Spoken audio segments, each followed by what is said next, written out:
Howdy folks, this is Jimmy Aiken, and I wanted to let you know about a special offer.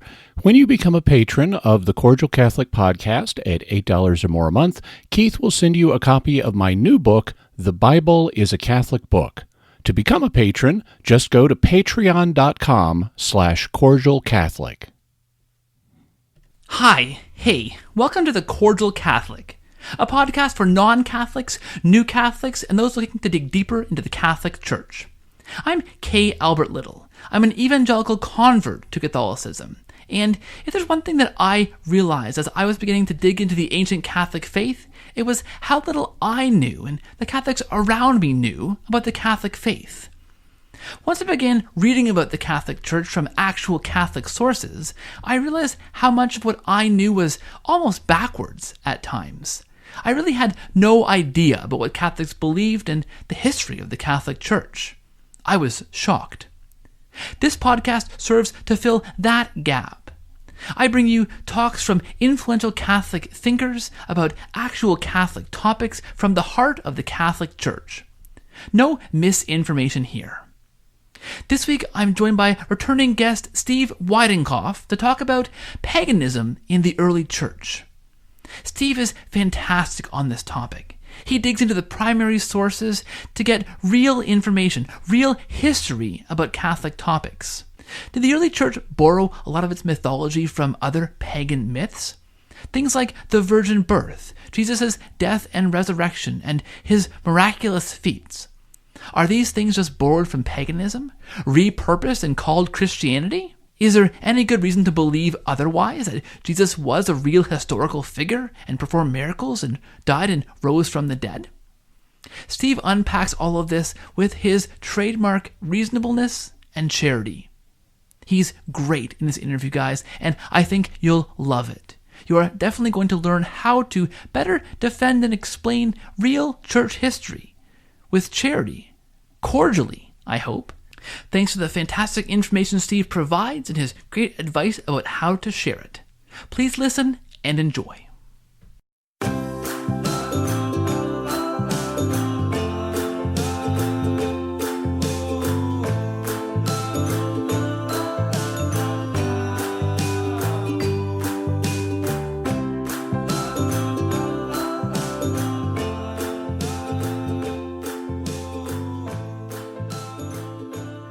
Welcome to the Cordial Catholic Podcast.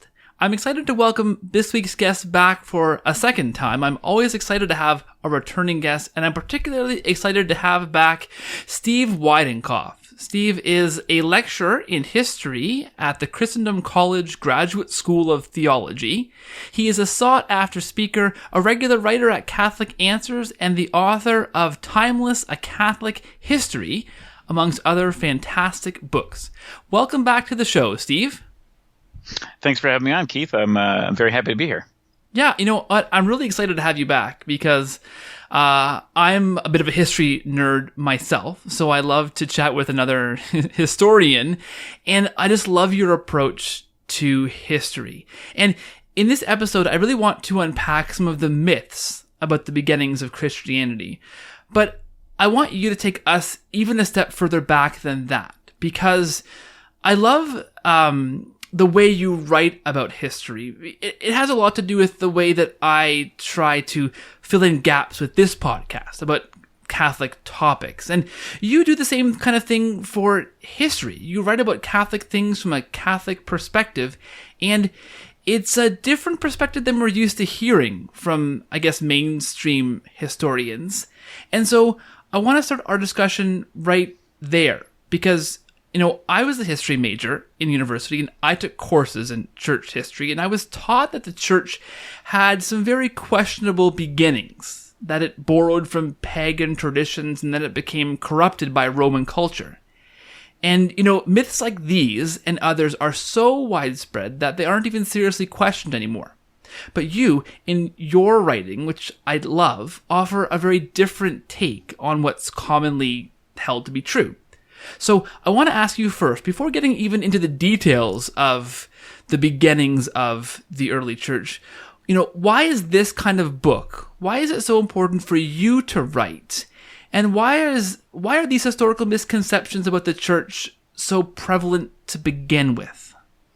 Yeah, those are great. That's a great question, first of all, and we'll tackle that here in a moment. But I mean, to your larger point of just how I try to present church history in particular, and why it's important that I write the way that I do, and what I feel called to do, frankly, to try to present authentic Catholic history to our modern society, which really hasn't received that narrative, right? Hasn't received that story, as you mentioned. I mean, most of what we're taught, even things that I learned as an undergrad myself, frankly, years and years ago, were very, very one-sided, very biased, very focused on, really, frankly, an anti-Catholic, an anti-church, and in many cases just an anti-faith perspective.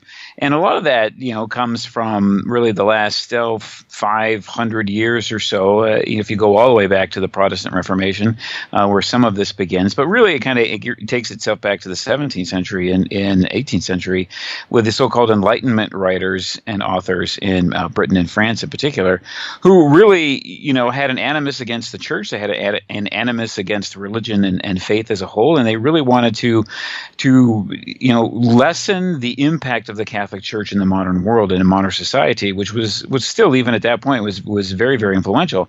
And so one ways in which they decided to do that was to utilize episodes in the church's history, movements or events or even people in the church's history, and present really a false history, which has now become, it's kind of, highly ironic, and they were very, very successful at this, because what really is the false history, or at least definitely we could say very, very, very one-sided, is kind of recognized as the standard narrative and is not seen, and another perspective that's presented, like when I present in my work, this authentic Catholic understanding of history and an authentic Catholic understanding of these different historical events and people, it becomes shocking to many people, right? And so a lot of times it gets dismissed as, well, this is just a faith-believing historian or a Catholic historian, so obviously he's going to, present this from a certain perspective. And although some of that's true, but one thing you can say, right, is that no matter whether you're a Catholic or a Protestant or a Muslim or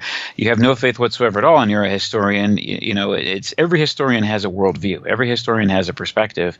And the honest historian will tell you up front what his or her perspective is.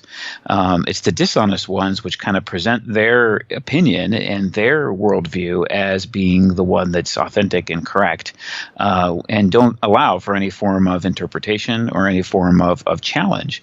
And that poses problems. So, I write the way that I do and I present church history the way that I do, to answer your question more directly, because I think it's very, very important, especially in our modern world, for Catholics to know our own story, to know what I see our history as being our family history, right? Because when we study church history, what we're doing is we're studying the actions of the men and women who have come before us in faith, and it's hard to have a sense of Catholic identity, to know who we are, if we don't know our history, if we don't know who came before us and what they did.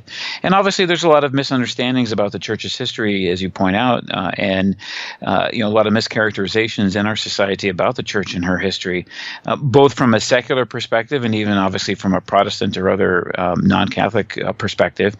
And it's important for us to know that authentic history so that we can defend the Church and combat these myths when they come up. And, to the second part of your question there, in terms of, why do these myths persist, or why are they so prevalent in our society? Well, there's a multitude of different reasons. I mean, there's different groups, right, that use these historical false narratives to attack the Church.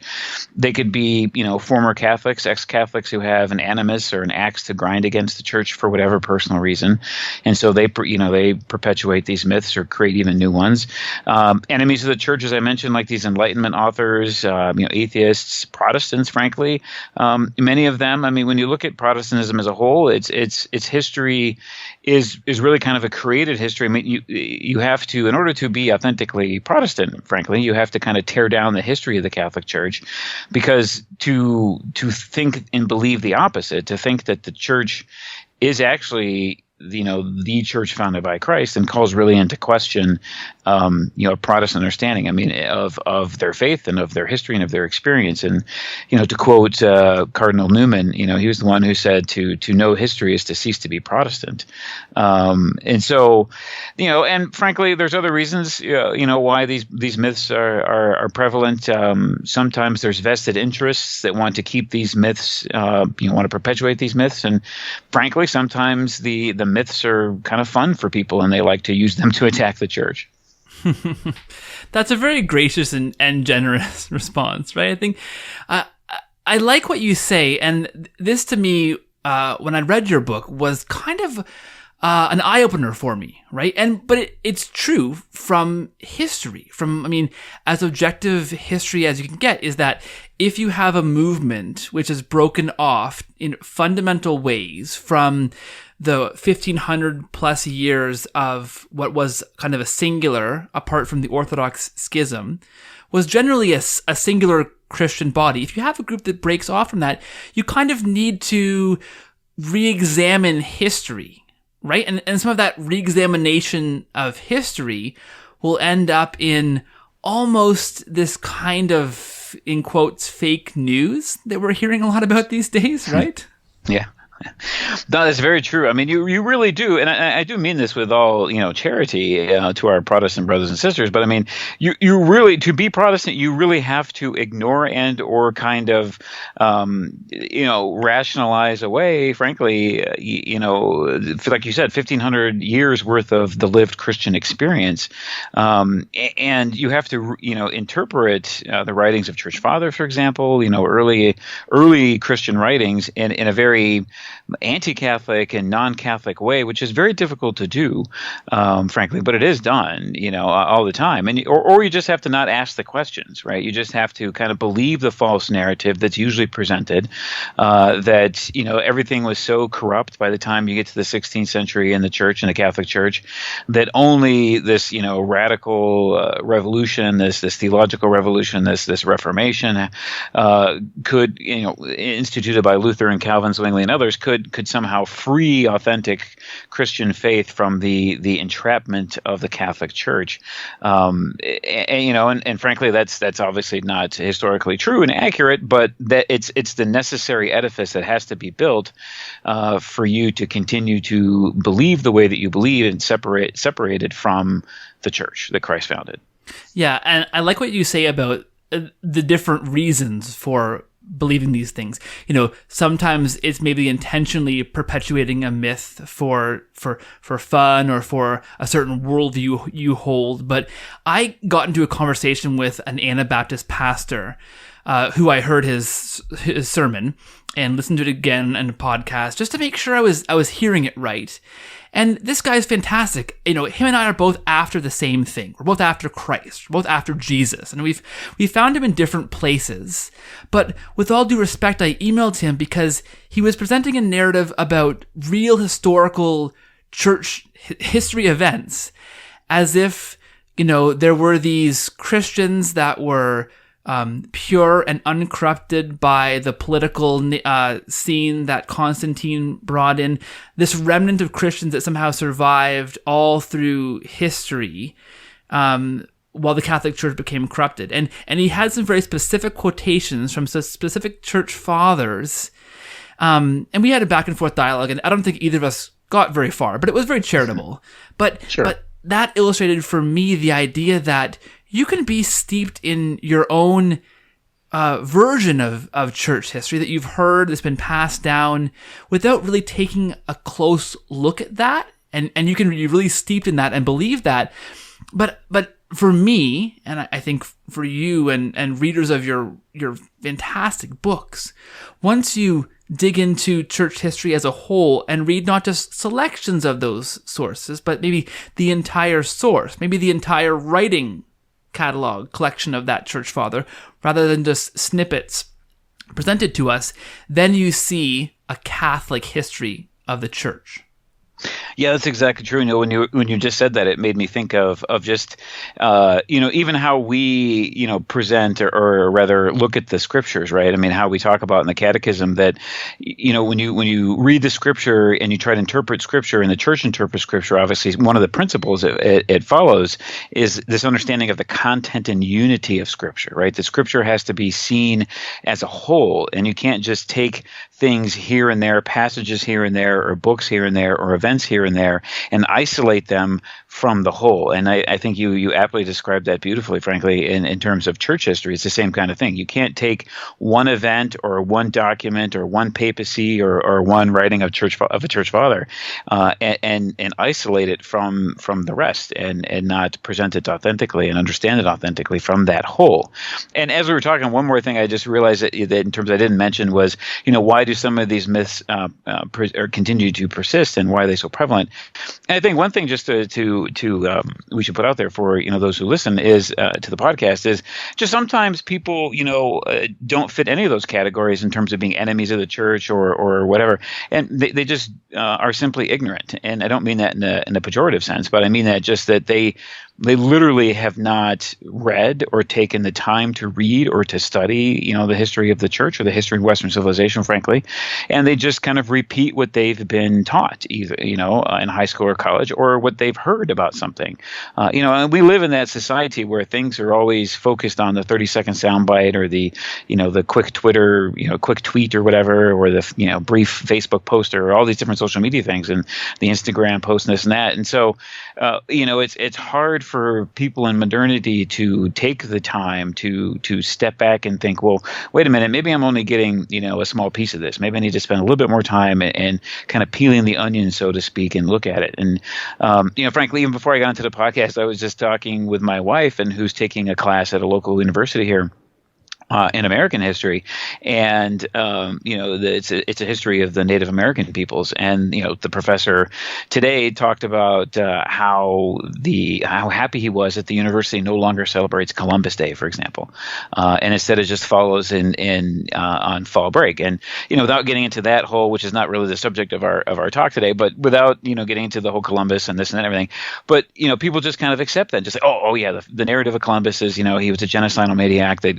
killed hundreds of thousands of Native Americans, and it was European colonialism and a blight on the Western Hemisphere, and how horrible this guy was. And everybody just believes that without challenging it even, and thinking about it and asking questions about it and trying to determine is what I'm being taught authentic and accurate. Yeah, and that's fundamental, right? That I like how you equated that, and maybe we're going back and forth here because I had the thought and you have the thought, it's the same kind of thought, but right, when I was critical, hey, as a non-Catholic of my theology, that drew me to look closer at a wider Christian theology. When I was more critical of my history that I'd learned, even as a history major, that drew me to look at church history from a wider perspective. So I feel like what we have to do and be as Catholics is continually, especially I think in what is more and more a post-Christian environment, right, is we have to be more critical of the history, the theology, the worldview we're presented with, and realize that it is usually a particular, and not necessarily intentionally so, but sometimes, like you say, without people aren't questioning it, maybe. But there are these worldviews, these theologies, these versions of history that we as Catholics need to be questioning. Absolutely, I agree 100%. And you're on the front line there, and I really appreciate it. Oh, thank you. So let's get down into the weeds then. So we're talking about the early church and some of these just super prevalent myths that surround the beginnings of the church. And the first myth I want to kind of tackle, I think, is the most important myth that you're likely to hear about the early church, and that's frankly that Jesus didn't exist. That he was a myth made up by Christians, a myth that was some kind of a weird conglomeration of other pagan mythology maybe, but he certainly wasn't a real person. He couldn't have really existed. How do we respond to this first, most, I think, fundamental challenge to the early church? Yeah, that's kind of at first blush, right? When people come into contact with that, even myself, when I came into contact with that, you kind of had to you do a double take a little bit and say, well, wait a minute, there are people that question whether or not Jesus was actually a real historical person, but yes, there are. And there's a name for these kind of group of people. They're called mythicists, right? They're people that really believe honestly that Jesus is just this made up individual. He was not a real historical person. Not even get into any of the theological understandings of who Jesus was from a theological perspective. Just literally as a historical person, they believe that he really didn't exist, that he was somehow the creation of Christian writers, of the church, and that there's no outside proof or anything for his life, or like you said, that which we can talk about in a minute, but that he was the Christian writers just kind of came up with these pre-existing pagan stories and took elements of them and then created this mythical figure and gave him the name Jesus. What I find fascinating, well, I guess we could talk about, first of all, the one point to make on this is that, again, when you look at this in more detail and peel it back, you see that this is a fairly, in terms of history, a fairly new argument. And I like to highlight that because the first real kind of individual who kind of grabs onto this mythicist argument, or at least not so much that, but really kind of it takes elements of Egyptology and those kind of myths from the Egyptian world and apply it to Christ is a British poet by the name of Gerald Massey, who is an amateur Egyptologist back in the 19th century. So he died in the early 20th century. This whole notion really, frankly, is not that long. It goes back to about the 19th century, late 19th century, mid 19th century, early 20th century is when this really comes to the forefront, and it's kind of been adopted by a number of people in the modern world in the late 20th century, early 21st century. So I bring that point up because it leads to another point, which I think really kind of destroys this argument, is that besides getting into extra Christian texts, which we will talk about in a minute, of illustrating that Jesus was a real person, but the other point I want to make is that the early pagan attacks, the early pagan Roman critics of the Christian faith, in particular, there were two individuals, Celsus and Porphyry, and there were others, but none of them make the argument that Jesus is not a real person. So I find that highly frankly, I think it destroys this entire mythicist argument, because if those who were very close to the origins of Christians, of the Christian faith, right? I mean, both these men are writing, early, second century, third century. I mean, they're writing at a time that's very close to the beginnings of the church and beginnings of the Christian faith, and they do not use that argument. You would think if they wanted to destroy this growing, still very, very small, but yet growing minority group within the Roman Empire, of all of the criticisms that they level against the church, and of which there are many, you would think that the one thing that they would, at least if it was true, that they would sink their teeth into is this notion that, oh yeah, this guy wasn't real. The Christians just made him up. But they don't do that. They believe, they acknowledge that Jesus was a real person. So, frankly, how anyone, just based on that argument alone, how anyone can then believe these kind of this mythicist argument, to me, is ridiculous. It's an argument, the argument that, again, these early pagan critics, these early Roman attackers of the church didn't believe this or didn't advocate this.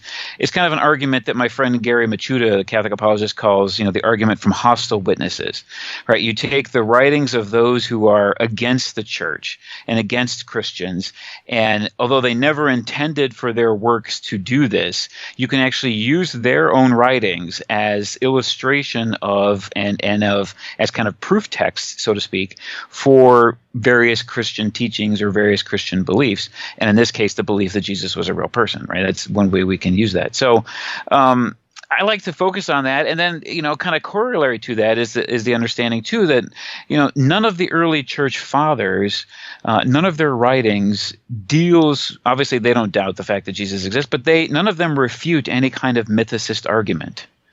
So again, we have writers, St. Justin Martyr, you have others who are writing to refute these pagan, Tertullian, writing to refute these pagan attacks against the church. And none of them mention that, this guy over here is writing that Jesus wasn't a real person. Well, let me explain to you why he was and give, proofs for it. They don't address the question. And so that begs the question, why don't they address the question? Well, they don't address the question because it follows from what we just talked about, that this was not something that was questioned, because it was understood and believed, and people knew that Jesus was a real person. And so that kind of leads us into, obviously, the obvious question is, well, how do we know that Jesus existed if all we have is the New Testament? Well, to kind of prove that he was alive. Well, that's a great question, and the way to answer that is that there are a multitude of other sources that that exist that are extra biblical, that are not from Christian authors, that point to the fact that Jesus existed and was a real person. You have a multitude of Roman authors, people like Pliny the Younger, who was an imperial official under the Emperor Trajan, who wrote a letter to the emperor in the early 2nd century about Christians and about their worship and the worship of this individual, Jesus. Tacitus, an early Roman historian, does the same thing in his book, The Annals of Imperial Rome. So does Suetonius, a historian of the Caesars and of the emperors.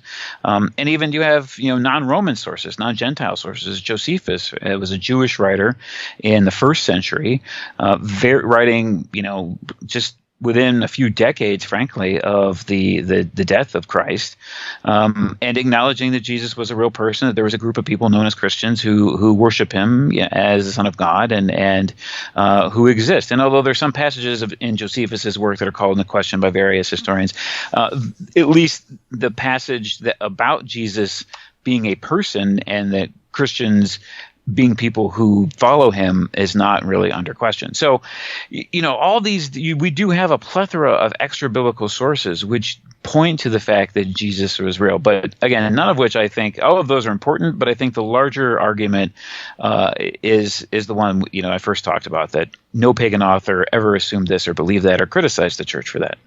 Right, and that's just an enormous, a very great way of putting that, I think, because, right, if you're closest to the source, and if no other sources closest to that event are criticizing that, well, then that gives you a sense of the grounding of that event. If it were something that were so easy, so flimsy, if it didn't actually exist and these Christians began writing about him, well, it's easy for everyone to come out of the woodwork and be talking about, all these Christians are crazy. They're just making this up. This isn't true. I think of Paul in his epistle talking about how many people have seen Jesus raised from the dead, right? And he says, go see, go check it out. This is, they're alive still. Go ask them that, Right. Yeah, that's true. But that's a great point you bring up, right? Why would it be, if the easiest argument to make, everybody's human and we want to make the easiest argument. Usually we kind of go to whatever is the easiest thing to do. So why wouldn't these Roman pagan authors who attack the church, why wouldn't they have gone to the easiest argument that, that they believe in some fairy tale person or some made up God? If that was true, right? If that was something, that they would have done that rather than spend all the time. Why would Celsus take the time, for example, to go through and attack the Catholic theological understanding of the incarnation and of Jesus as being true God and true man, and the resurrection and all these other things, all these other stories, if you will, about Christ, when it would have been easier just to have said, yeah, this guy they totally made him up. He wasn't real. Yeah, and then you get into, so I had Rod Bennett on the show last week, who I'm sure you're familiar with. I love having him on this show. And then he would say the next step in this kind of tango would then be to say, well, maybe there were sources that criticized Jesus as not being real, but the church has whitewashed these. They've erased, they've burned them. But then, as Rod would say, you're into conspiracy theory territory, and it becomes a spiral from there.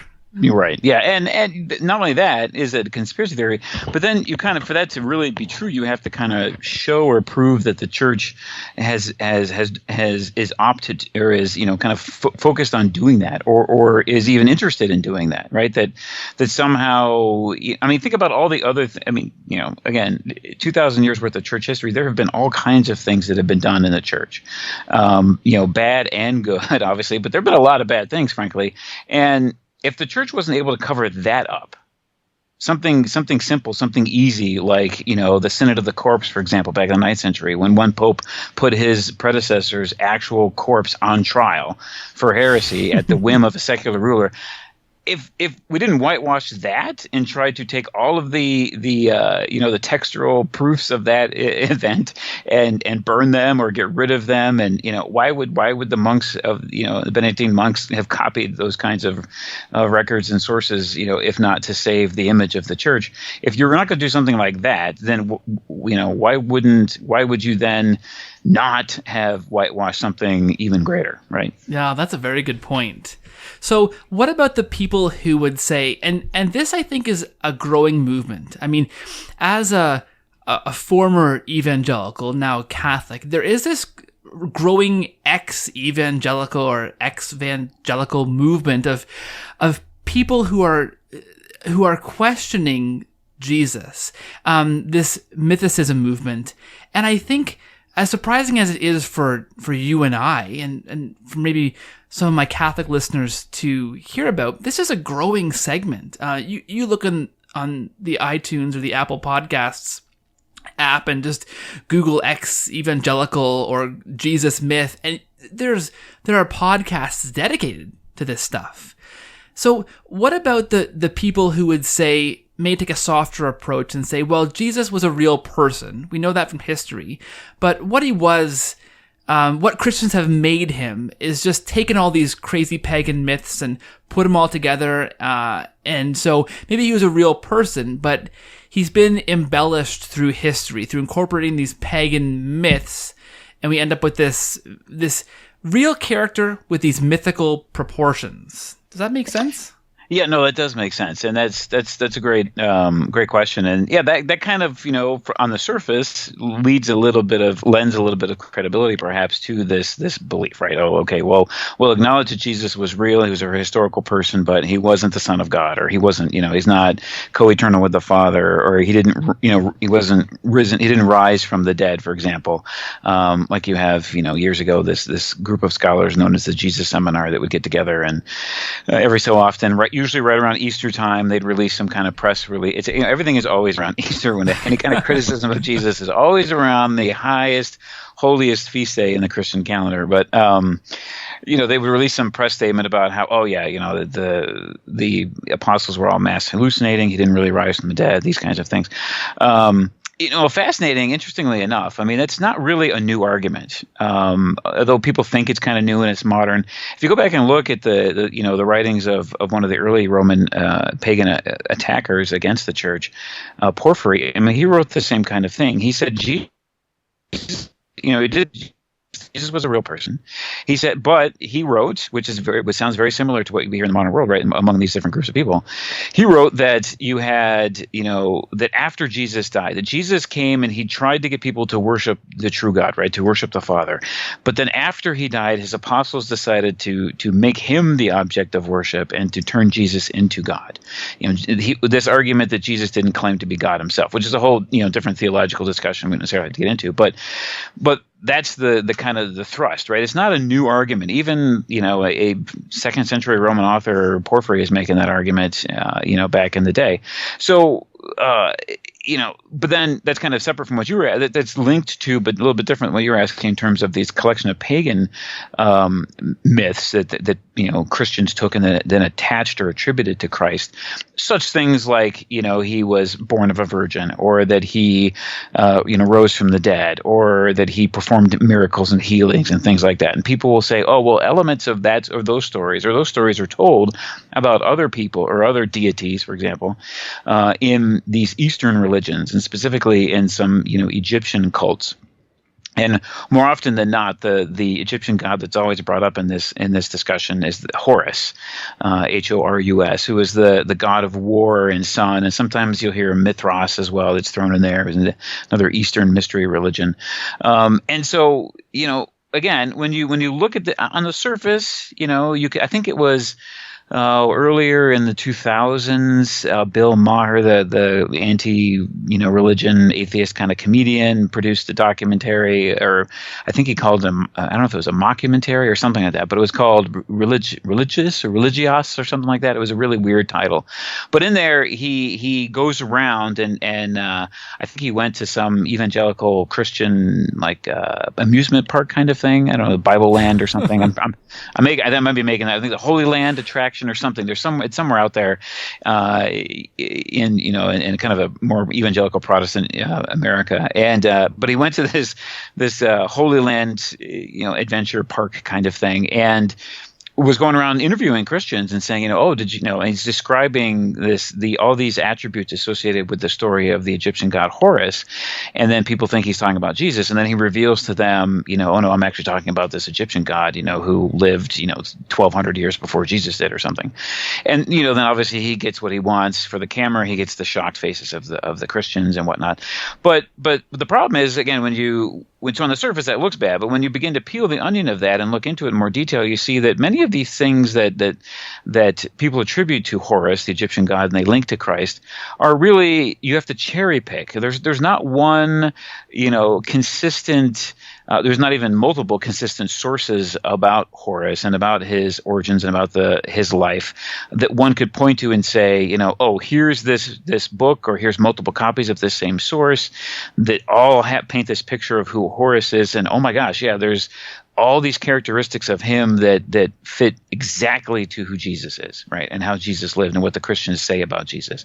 So you have to cherry pick here and there. There's no one book. There's a collection of different sources. There's many variations of the Horus story, and even really the more, I think, argument that kind of nails puts the nail in the coffin of this is that there is no proof. There's nothing that we know of that points to the fact that these stories, these Egyptian stories, were known to the apostles and or the gospel writers and or early Christian writers at the time that they're writing.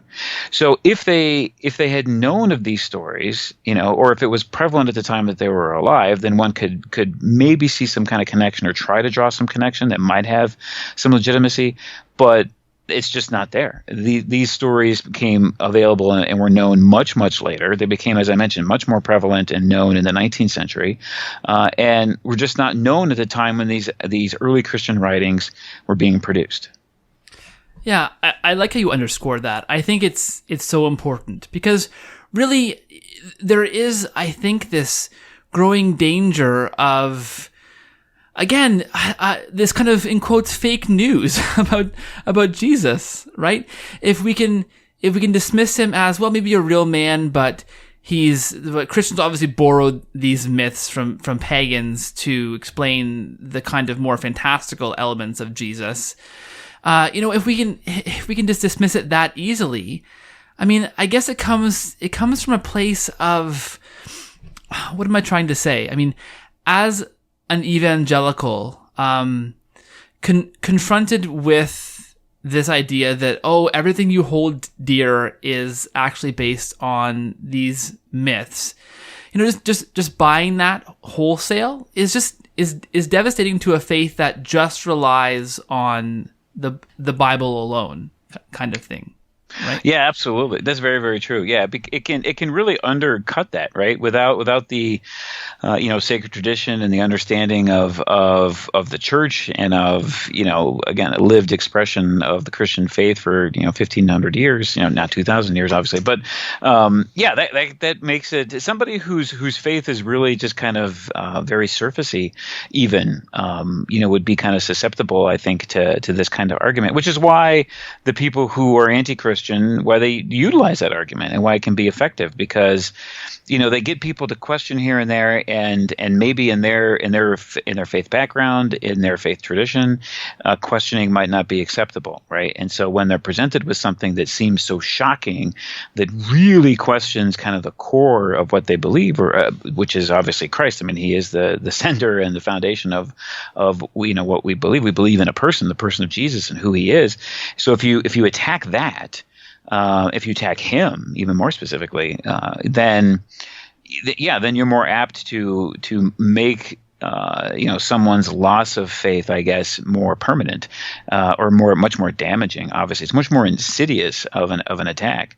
And one thing that I forgot to mention earlier in answering the question is just another kind of data point here. Another way to look at this is that again, I like to go back to the Roman pagan critics of the faith, because again, they're the ones that are first brought into contact with this new thing, this church, this faith that's growing in their world. And so they, I believe, have a unique, obviously an untainted perspective on this group and on this church.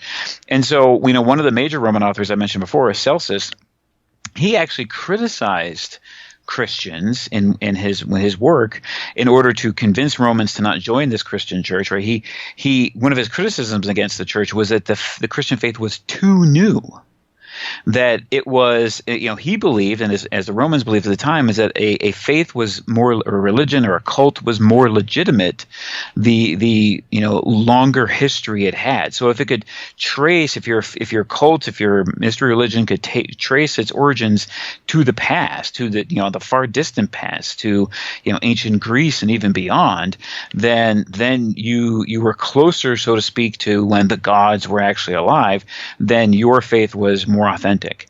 And since the Christian thing and the Christian faith was a new thing to Celsus, he criticized it and said, well, obviously it's a break off of Judaism, or it doesn't, they're apostates from Judaism, and it's new. So therefore it can't be true because it's not ancient. So if the Christians had borrowed from pagan myths, which, again, supposedly predate Christ by 1,000+ years, then why is Celsus making that argument?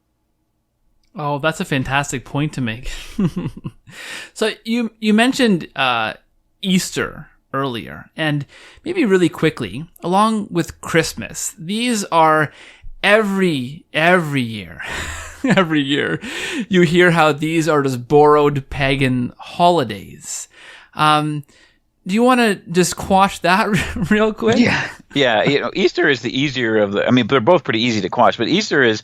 It boggles my mind, frankly, that people think that Easter is somehow borrowed from a pagan holiday, because there was such, for a multitude of different reasons, but one of which is that there was such huge debate in the early church about the dating of Easter.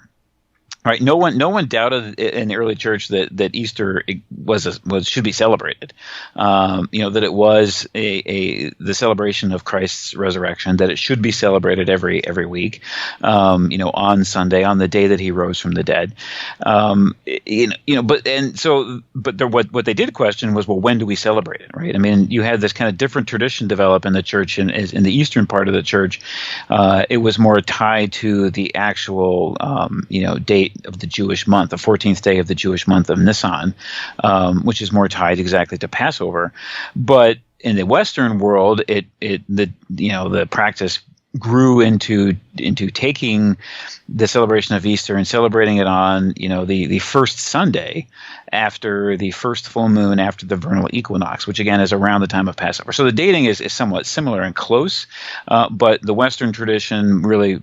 The biggest difference is the Western tradition moved the feast to a Sunday, always put a head on a Sunday, whereas in the East they always kept it on that specific day tied to the Jewish month and Jewish celebration. So anyways, but there was a big debate in the early church about this, about when do we celebrate it, and we have one of the canons, one of the discipline canons from the First Ecumenical Council in the Council of Nicaea in 325. Talks about the dating of Easter and how the Western method was chosen to be the one that should be celebrated throughout the whole earth, or throughout the whole church. So, again, Easter, it's very easily documented that it was something that was celebrated from the very beginnings. It's not something and that Christian belief in the resurrection was present from the very, very beginning. And it's not in any way, shape, or time tied to a pagan holiday. The only thing that kind of, and where this gets a little complicated for people is that people kind of point to this so-called Anglo-Saxon celebration of Estromoth, which they say, well, that word looks very similar to Easter. So obviously that's that's why the Christians chose it. But the only source we have for this so-called Anglo-Saxon pagan celebration, in the spring called Easter Moth, is from St. Bede, who himself a Christian writer, writing in the 6th century. So that's a bit suspect, number one. But then just because there's only one source of it, and there's no other source that corroborates that, and it wasn't even mentioned as if it was some kind of big event. But also, what kind of kills this too is that the word Easter only looks like that Anglo-Saxon word in English. Because most other languages, especially the Latin-based Romance languages like Spanish and French, they use a different word for Easter. It's from the Hebrew word, or usually from the Greek word Pascha, right, which comes from the Hebrew Pesh. So the etymology of the word just doesn't make sense to this pagan, this whole so-called pagan argument that Christians borrowed it from paganism. So Easter, I think, is pretty easy to prove that it doesn't come from pagan backgrounds. So Christmas is a little bit different because on the surface, it seems as if you could point to certain Roman holidays and feasts associated with the god Saturnalia or the god Sol Invictus. That's where you usually see these comparisons that the Romans celebrated in the wintertime. This feast of Saturnalia, which was to the Roman god Saturn. It was a great feast. He's the god of agriculture, and so at the end of planting season, the beginning of winter, you have this big celebration in Rome, but and throughout the empire. But even it's a little bit fuzzy because the celebration is different. I mean, in different Roman documents and different Roman sources, it's celebrated differently. Sometimes it's a multi-day feast, like it's 2 days. Sometimes it's a 7-day feast. Sometimes it's 5 days. It's not always celebrated on December 25th. Sometimes it is. Sometimes it's not. So there's really no clear, connection to Saturnalia, even though one could try to pinpoint it and say, well, it was celebrated on December 25th. True, but it was also celebrated on other days. So, that doesn't really hold water when you begin to look at it. In terms of Sol Invictus, that's another one where, this was the Roman cult to the sun god Sol. And that event is even more specious, frankly. It was never an annual event. It was only occasionally. There's only one source that points to this being on the calendar, on a calendar, and being celebrated on December 25th, and that's a Christian source. So, why would the Christians point to or use that specific date?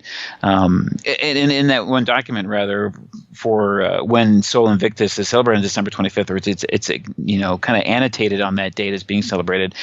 It's also annotated that Christmas is celebrated. So this is in the 4th century document. So you have both feasts, if you will, a pagan feast and a Christian feast listed on the same document in the middle of the 4th century.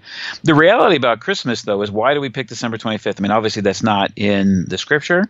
There's no date there's nothing that specifies the date of the birth of Christ. So how did Christians come to center on December 25th? Well, really, you have to kind of back into that date.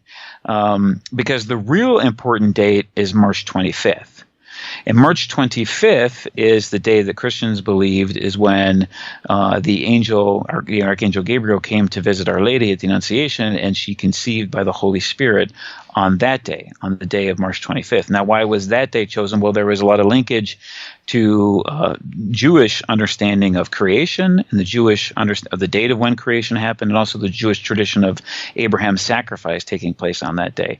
So early Christians believed that March 25th was the date of the Annunciation, when Mary conceived Christ by the Holy Spirit in her womb. And so then 9 months from March 25th, when typically human children are born, or children are born, you have December 25th, and that's when Christmas should be celebrated. And there's a lot of other theological connotations that are associated with that, but we have a lot of early Christian sources that point to the fact that Christmas was celebrated on December 25th. The writings of St. Augustine, for example, he mentions it in his treatise on the Trinity, that Christians celebrate Christmas, the birth of Jesus, on December 25th.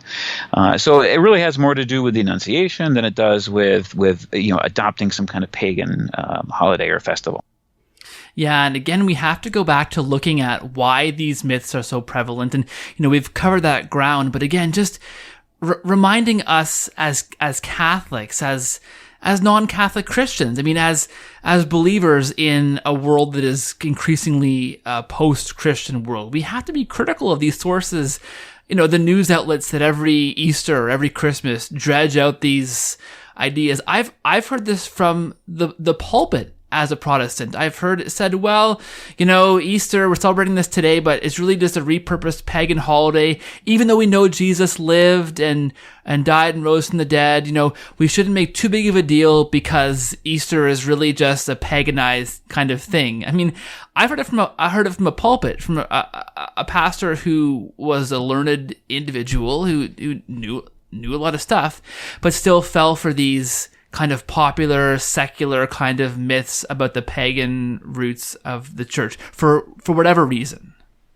Right, and I think a lot of that maybe stems from, or some of it maybe stems from the fact that we don't, the person who's saying these things maybe doesn't know the difference, or doesn't know how to refute that, or again, like you said, it just becomes susceptible to this, secular cultures, or secular interpretation of these just different Christian events, and so and it's subtle. Sometimes we just don't even think about it. Right, that's what we talked about at the top of the show here. Is the fact that we have to, and that's what, I know you're doing with your podcast, and what I try to do in my writings is try to present things from an authentic Catholic perspective, which obviously come into contact then with this more modern kind of, false narrative that's been prevalent for these last, 500 years or so. And it kind of, we need to shock ourselves into thinking more about these events and thinking more about what we have heard, and trace the origins of those myths, and then begin to realize that, that's not really true. So what is the truth, right? So maybe you have to do a little more research, as in your example, this pastor or priest, has to go through and maybe pull that onion back a little bit, right? Pull the layers of that back and say, well, is that really true? I mean, do we really adopt Christmas from pagan holidays or Easter from pagan? Well, let me look at that in more detail and do some more research. We have to challenge those commonly held narratives.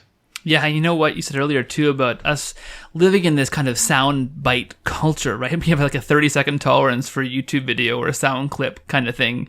The people who are slogging through these longer podcasts are real saints, because our culture is just so adapted to these small short snippets. And when you hear Easter or Christmas, they're just borrowed. Christianity is just a repurposed pagan religion. You hear that in a 30-second soundbite, and you listen to it, and you're done, and that seeps into what you believe about your schema, what you believe about the world, right? Absolutely. And, it becomes even more clear too, especially if you hear it when you're young, right? If you hear something like that in school, when you're a young person, right? Even Pope Leo XIII back in the 19th century, when he wrote about, when he opened up the Vatican archives, for example, or the Vatican Library rather, to outside Catholic researchers or anybody who could come in, or any researcher could come in and look at the documents, certain documents in the Vatican Library. He mentions that in the document that opened the library, that to the outside researchers, he says, those when you learn a false history at a young age, it makes it so much more difficult to eradicate it when you're older, because this is something that you've been taught or you've heard for so long, and it just becomes, you enculturate it, or you incorporate it into your worldview, into your narrative of the church, of these things. And so again, when confronted by it, it really shocks people, and sometimes, sadly, you're not even confronted by it, so you never know. You can go through your whole life and never, have heard anything other than something that attacks, the faith in a fundamental notion, like saying Christmas and Easter were borrowed from pagans, and you just, you continue to celebrate because it's tradition, it's culture, it's part of your family experience, whatever. But then you never question it and think about, well, maybe that's not really true, That leads so well into the last myth I wanted to tackle, and it's the idea that the so-called pagan Christian church invented the idea of the Virgin Mary based on pagan myths. And I think this is just so dangerous, because this keeps, this is maybe the number one, or one of the top reasons why so many otherwise God-seeking and Spirit-filled Christians don't even consider the Catholic Church as a viable option because it's seen as, well, the Catholic Church, like Jesus is real and he founded a church and all these things are good. But hey, the Virgin Mary, that was definitely borrowed from pagan mythology to make Christianity more palatable to pagans. We have to allow some female aspect to God. So here's the Virgin Mary. We'll repackage some pagan myths to invent this idea of the virgin birth and to kind of elevate this human character. And I mean, I certainly encountered a lot of this as a non-denominational evangelical Christian, right? Mary's elevation in the Catholic Church was seen as some kind of leftover pagan vestige, idolatry of some kind based on this corrupted Catholic Church. Can you walk us through maybe some of the supposed pagan myths that are supposed to be related to Mary and talk about how we can debunk these? Yeah, exactly. I mean, it's it's like what you said. I mean, we talked about earlier with Jesus not being a real person, the mythicist. I mean, many of these mythicists who advocate that position also advocate the belief that, Mary either she's not a real person. She's just an amalgamation of various pagan mythical stories that Christians took and created this mythical figure of, you have the mythical figure of Jesus, so you have to have the mythical figure of his mother, and again, it's these borrowed from these Egyptian or Eastern mystery rites, mystery cults, because, there are supposedly a lot of similarities. You have, the deity is born of a virgin. So you have to have, if there's this, virgin birth in these Eastern mythical religions, supposedly that Christians borrowed from, then Christians had to create their own, myth about the virgin birth.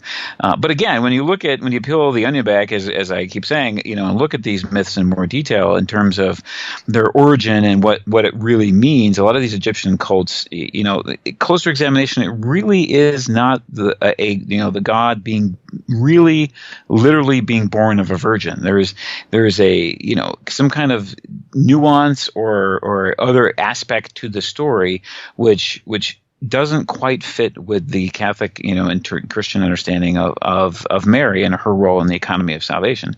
In many cases, there is some kind of sexual encounter between one deity and another that leads to the birth of the God. Sometimes there's a miraculous creation story associated with it, like the deity is created from a rock, and then given to this virgin to be their mother. So not actually a virgin mother actually giving birth to the person. And again, many of these kind of pagan mythology is much later in Christian history, for example, in the 19th century, is when these things kind of accrete to the church, or people began to then use them and criticize the church for them. So a lot of things we said earlier in terms of Jesus about, early Roman pagan authors do not use this line of attack against Christians. No church father, has to defend the Catholic understanding, the Christian understanding of who Jesus is and who Mary is, until you get to the 5th century. Right, where in the 5th century you have a theological discussion that erupts in the church, right, between Nestorius, who's the patriarch of Constantinople, and the patriarch of Antioch at the time, Cyril, right, or I'm sorry, of Alexandria. Saint Cyril of Alexandria discusses this whole notion with Nestorius, because Nestorius gets up in the middle of the 5th century. Again, he's the patriarch of Constantinople, and he argues that Mary is not the mother of God. She's just the mother of Christ, of the fleshy garment, the human Christ, so to speak, the human Jesus. And so really that's not only an attack on Mary, obviously, but it's an attack on Christ himself, because it separates him into two different persons, and not being the one divine person who is both man and God. But anyways, the church deals with that and dealt with that at the Council of Ephesus in the year 431. So even something like that, right? It's kind of an internal church questioning. But Nestorius, even then, right? There's no discussion in the church about, well, we shouldn't believe Mary is the mother of God because that's really something that's more Eastern, pagan cultish. We just kind of borrowed that, and we should really, get rid of that or not believe that, right? And that's not prevalent in any of the early church fathers' teachings at all. Mary is recognized as being the mother of God, that she is the Theotokos in Greek, right? That she is, the queen of heaven, and even that title, right, is something that people say, oh, that's borrowed from paganism or borrowed from, this pantheon, this female character that might play a very important role in the pantheon of pagan gods, like the ancient, Greek or Roman or Eastern, female deities that may have been called queens. Christians just took that title and attributed it to Mary. And that misses the point of what that title is, right? What that title, Queen of Heaven, means is it's more in the Davidic sense of queen, right? The queen in the Davidic kingdom was not the wife or wives, as the case was, of the various Jewish kings, right? But rather it was the queen, it was the mother of the king. And it wasn't really a title that was kind of a royal title in terms of it was a royal title, but it wasn't like a title that was used in terms of exercising actual day-to-day authority in the kingdom. It was a title of honor and of reverence given to the mother of the king. And that fits obviously Mary, right? King, we believe that Christ is Lord and King, and therefore his mother in the Davidic sense should be considered Queen of Heaven. And it's also because of, her role in the economy of salvation. I mean, she plays a very important role. If not for her yes, right, at the Annunciation, then how would or how could, have Christ have come? Obviously, he's God. God could have chosen many different ways in which to have that happen.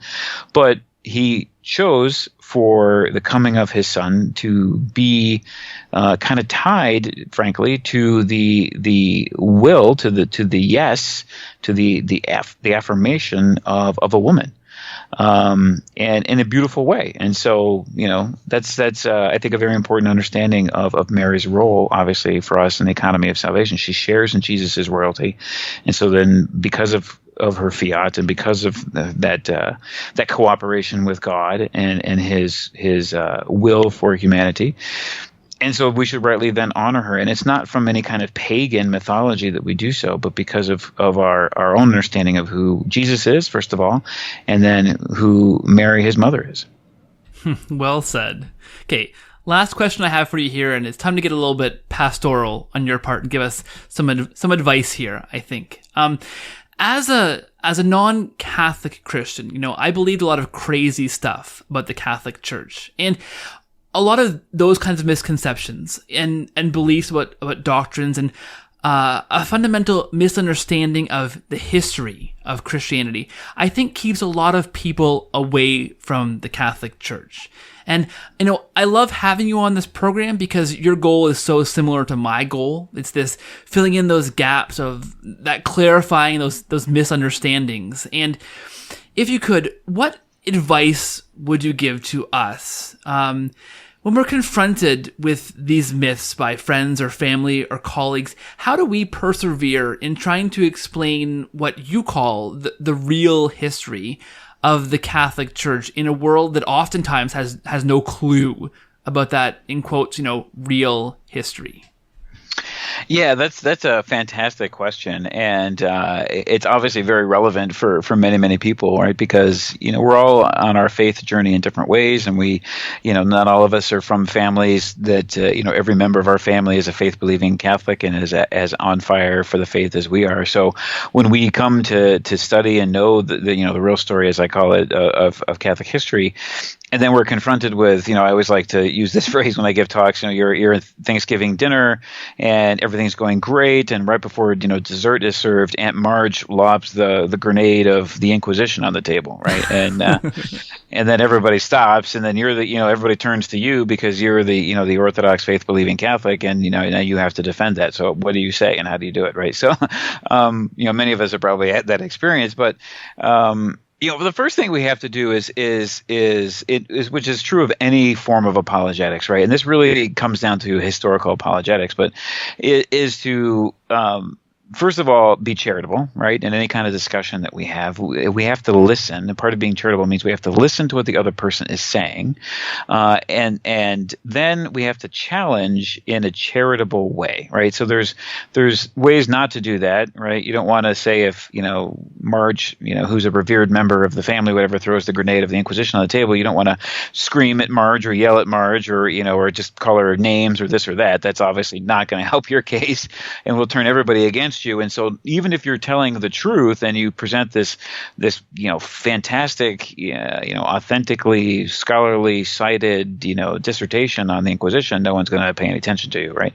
So we have to listen and then challenge. And what I like to do is when people say things to me that are obvious, that I know are historically inaccurate, I like to ask them a couple of questions, right? You just in very innocuously and very charitably just say, well, where did you hear that? Or why do you think that? Or really, what? And it's kind of derivative of, what source you're using. I mean, you can ask that if you know the person really well. You could say, what exact sources are you using for that? But even in a more innocuous way, just ask people, where did you hear that? Like you're very interested in wanting to know where they got that information, and because then you can help lead them through the path of seeing, I heard that, when I was in 5th grade or something. My 5th grade history teacher told me that. I'm like, okay, well, have you studied anything on that subject since that time? Might be a follow-up question, right? And so you have to lead kind of people down the path of reason in a society where we really don't base our arguments on reason. So it's a very tall task. We base a lot of our argumentation and discussion on emotion. And so we have to try to take the emotion out of the argument and focus more on just reason. But ask the source, and then posit questions. Say, well, do you think maybe there would be a different understanding of that event or of that historical person? Do you think maybe the church might have something to say about that, or a different perspective, or here's a really good book that I recommend that you might want to just investigate on your own time about this particular topic and see what you think. So we have to educate, we have to inform, but we have to do so with charity in all cases, right? And sometimes it's going to take different forms, right? If it's a family member or somebody we know really well, maybe we can be more direct, and we can be a little bit more pushy, so to speak, depending on our relationship with the person. But if it's a stranger or somebody we don't know, then obviously we should proceed with a bit of caution, and then obviously just pray too. I mean, we have to realize that it's not so much about although we want to be right and we want to present authentic history, at the end of the day, right, studying church history we study it for the same reason that we should study the teachings of the church, or we should spend time in prayer and in learning about Scripture. It's to grow closer to Jesus and to be more grafted onto His church, and that's what we want for other people as well. And so if we beat people over the head, or if we come across as being very negative, if we come across as being, I'm smarter than you and I know more than you do, and these kinds of things, we might win the argument. We might successfully show somebody that what they believe about this historical event is incorrect and wrong. But if we've lost their soul in the process, it really wasn't worth the effort, right? It wasn't worth the victory, because that's the end game, right? The end game is not just winning the argument about history. It's more important than that. It's about Christ and about helping lead that person to Jesus, because we want that person, right, as we want to be, right, experiencing and living the beatific vision, to be with Christ forever in heaven, and that's what it's all about. So that's what kind of motivates me, frankly, to do this kind of work, is not only just to provide an authentic history for Catholics in the modern world, because we don't get it. Our history is mostly presented from a Protestant English perspective, or from more increasingly a very secular perspective, which is anti-Christian and anti-faith as a whole. And so that motivates me just to get good information out there, good sources out there for Catholics that, I'll take the time to read a 600, heavily footnoted scholarly work, so you don't have to, kind of thing. Although I will tell you where I got the information from. So if you want to do that, you can. But most people don't have the time to do that. But I will do that because I enjoy that and I like that and it's part of my work. So I'll present that to you. But at the end of the day, it's all about winning souls for Jesus. Steve Weidenkopf, always so reasonable, always so charitable. I love having you on the show. Where can people go to find out more about your work and to hopefully buy your book en masse? Oh, great. Yeah, Keith, thank you so much again for having me on the podcast. I always enjoy our conversations. They're very lively and it's a great time. But people can learn more about me and my work I have a website. It's just my name, steveweidenkopf.com. So that's just one word together, no space there. And on there I have descriptions of all the different books that I have out. There's a book on the Crusades that I wrote years ago about, combating the modern myths and misconceptions about the Crusades. There's one called The Real Story of Catholic History, answering 20 centuries of anti-Catholic myths that we kind of really focused and talked about on the podcast today. And then my new book is, as you mentioned earlier, is Timeless History of the Catholic Church, which is a one-volume narrative history. And all of those you can buy on Amazon. You can see them on my website as well. And if you go to my website, I actually have links directly to the Catholic publishers, Catholic Answers and Our Send a Visitor, who have published those books. You can also buy them from those individuals or those companies if you want to as well. That's fantastic. Thanks so much, Steve, for being on the podcast. I really appreciate your time, and God bless you and all the amazing work that you do. Thank you so much. Thanks, Keith, and God bless you as well. Thanks a lot.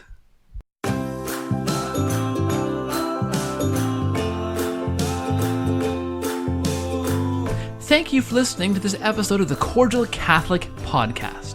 I really, truly hope you've learned something from this interview with Steve Weidenkopf. I know I did, and I always do when I chat with him. Make sure you check out the show notes for this show to find out how to learn more from Steve, how to find his website and find his books and buy his books. They're truly fantastic, and I'm in complete agreement with Steve on the purpose of his writing. It's my purpose here too, to help dispel misunderstandings about Catholicism, whether it's theology, doctrine, dogma, or history. That's my purpose, and it's Steve's too, and he's fantastic in this area. Check out the show notes, check out his website, and make sure you buy his books. Make sure you subscribe to this podcast on iTunes, Apple Podcast, Stitcher, Spotify, Overcast, or whatever podcatcher you use. If you can, please leave a rating or a review. That helps push this podcast out to new people, helps the algorithm to pick it up and serve it to new folks who might be interested. I'm really grateful for those that can leave those ratings and reviews. Thank you so much. The website is thecordialcatholic.com. I'm on Facebook and Twitter at The Cordial Catholic, on Facebook and at Cordial Catholic on Twitter. Send email to cordialcatholic@gmail.com. And if you want to support this show, even $1 or $2 a month goes a very long way in helping to keep the lights on and the show running. I'm at patreon.com/cordialcatholic, and I greatly appreciate your prayers, your fasting, and your financial support.